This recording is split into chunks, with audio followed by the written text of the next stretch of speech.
How's it going, Mathaholics? Let's graph a linear non-proportional relationship with a slope and a y-intercept. So, in case you watched the video on graphing these non-proportional relationships, we did not have a slope and a y-intercept, so we needed to create a table and come up with x and y points in order to graph this. Now we don't have to do that because we are given a slope and a y-intercept. So, what is the difference in a proportional and a non-proportional relationship? A proportional relationship, the line passes through the origin. So I'm going to write that down. Proportional relationship. And I encourage you to write it down too. Line passes through. Wow, I can't spell. See what I mean? Through the origin. Non-proportional line does not pass through the origin. Okay, so now that we have our slope and our y-intercept, let's talk about our slope-intercept form, which is y equals mx plus b. You might remember that m stands for slope, and b stands for y-intercept. Perfect. So what is the first thing that I said in the last video that what do we always want to do first? We always want to plot our y-intercept first. So let's go ahead and do that at -5. And then let's find our slope. We know that slope is determined by rise over run.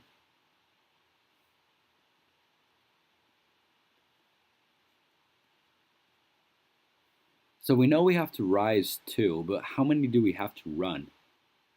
Is there any difference in 2 and 2 over 1? That looks like a 7, but I promise it's a 1. There we go. Absolutely not. There's no difference whatsoever. So let's turn that slope into a 2 over 1, and now it'll be a little easier for us to graph. So what do? We go up 2, and we run 1. 1, 2 over 1. 1, 2 over 1. 1, 2 over 1. And then all we have to do now is connect our dots. And everyone that has watched the Mathaholics video knows that I can't make a straight line, so that's why I started using this built-in line. And that's really all we have to do. I did not mean to delete all that. There we go. So that's all we have to do in order to graph those non-proportional relationships when we're given a slope and a y-intercept. And once again, we know that this is non-proportional because it does not pass through the origin. Let's look at this next one over here. It is already in our y equals mx plus b form, as we can see. Write that form down one more time. M is slope, b is the y-intercept. First thing we want to do is plot our y-intercept. And then we apply the slope.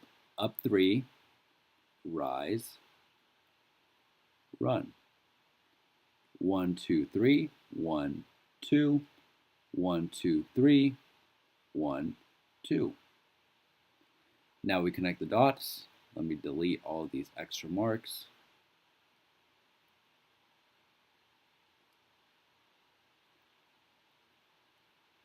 There we go. And it is really all that simple. Now, let's say real fast, this was we had, instead of +1, we had +0.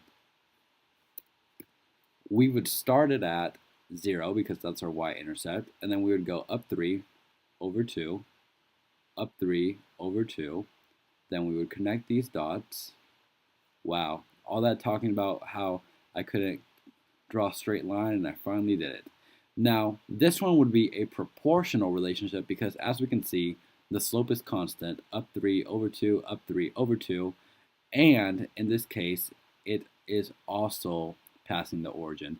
So that's what the difference is. I figured I'd explain that one more time because I know this was a few videos ago and maybe not everybody watched it, but I still wanted you to get the information. So I hope this video cleared things up for you and that math is not all that difficult anymore.